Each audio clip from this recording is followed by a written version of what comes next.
So it's that time again where I tell you stuff that might be important to you guys or of your concern, and you give me feedback on what you think. So it is a news story time, and the first thing I want to start off with, so this 11-year-old kid had a problem disrupting class and being bored whenever class started. So the automatic idea that popped into the parent's mind was take him to a therapist. So they took him to the therapist, and the therapist overall said, draw while you're bored. So one day he got really bored in school and he started drawing, and he drew a stick figure of himself with a gun pointed at 3 other stick figures. Above the stick figures it said, teachers must die. He was sent to the principal's office and they realized he wasn't a threat. They sent him back to class and then home. Later that night he was arrested by police officers. When I say arrested, they cuffed him, took him to jail, got his mug shot, filled out his information, got his fingerprint, and put him in a jail cell. They wouldn't let the parents see him at all, which it's just crazy that they wouldn't do that.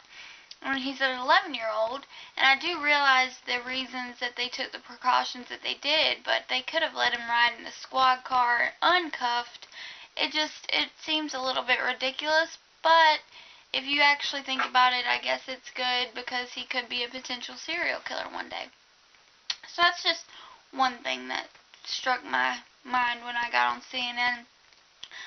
Second thing, in video games, Call of Juarez, I want to say it's Juarez, or Juarez, one of the two. It's a city in Mexico, and it's a game that isn't even come out yet. The critics are very upset with this game because it details murder, drug cartel, and all kinds of stuff like that. However, in the city of Juarez, all of that stuff happens. Now, the citizens of Juarez were very, very mad about this game coming out and actually wanted to ban it in Mexico. However, it is very unreal that they want to ban this game because the game, it was originated by an old Western game. This game is present day. Now, I just find it a little bit odd that they're so against this game being out, because in 2011, the beginning of 2011, there were 8 homicides.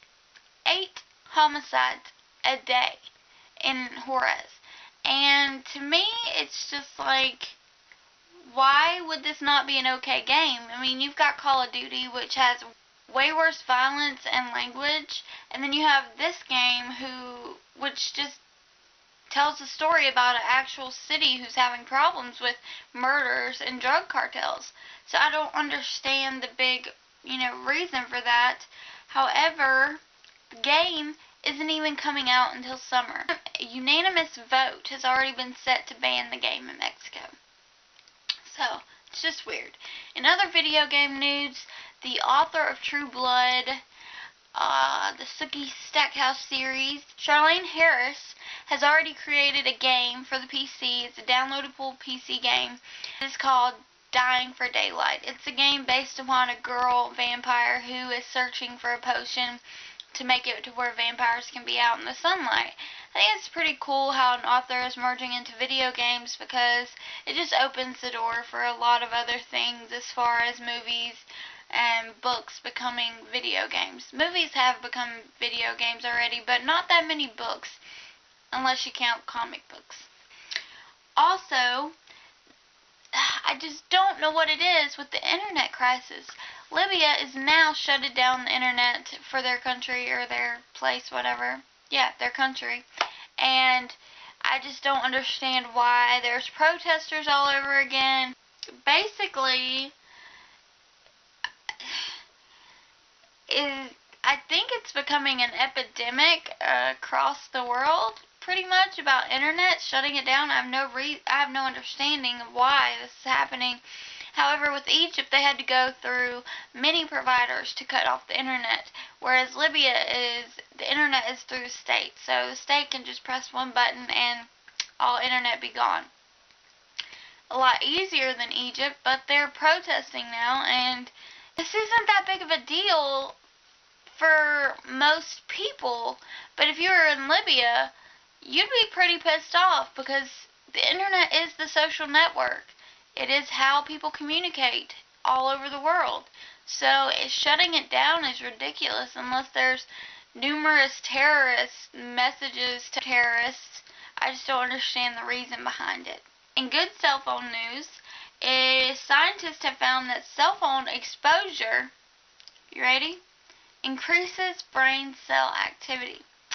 Reason behind that is the radiation emitted after just 50 minutes on a mobile phone increases the activity in brain cells, because according to the new government finding, apparently electromagnetic radiation from cell phones affect glucose metabolism, which is a normal function in the brain. And when glucose metabolism goes up, it activates the cells. So cell phones might not be too bad. They just might not. This is one that really, really irritates me. I'm not real sure where the billboard went up, but a billboard went up and it said, and it was paid for by a non-organization called Life Always. And it has a black child, which you will see you'll see this girl right here, okay? And it reads, "The most dangerous place for an African American is in the womb." It's very wrong to put that up during February. It's Black History Month.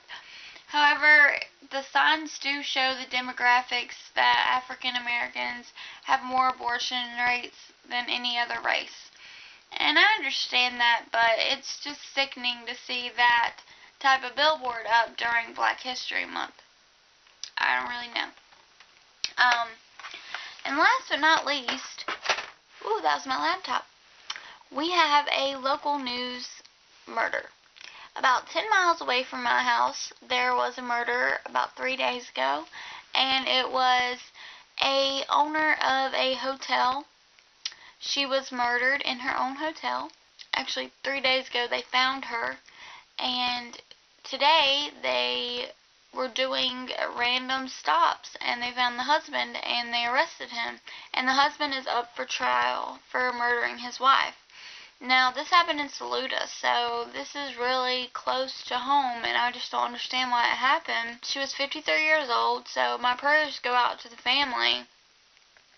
But today, the sheriff did a broadcast, a live conference with the news channel, going over the topics, but there weren't really any details he could release to us at that time.